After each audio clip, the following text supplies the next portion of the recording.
Ma'am, tanong lang po. Nag-start ako maghulog ng SSS ko August 2023. Tapos manganak po ako ngayong April 2024. Qualified po ba ako sa maternity benefits? Hi Beb! For today's video, sasagutin natin yung question ni Beb Sofia.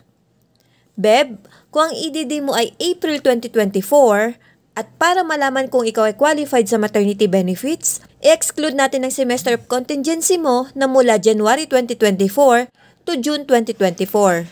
Now, ang magiging qualifying months mo ay mula January 2023 to December 2023.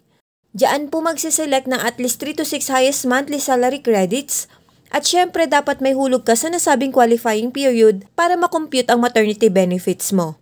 Kung nag-start ka po ng contribution mula August 2023 up to December 2023, yes, eligible ka sa maternity benefits. Sana'y nasagot ko ang iyong katanungan. Thank you and God bless. Follow for more.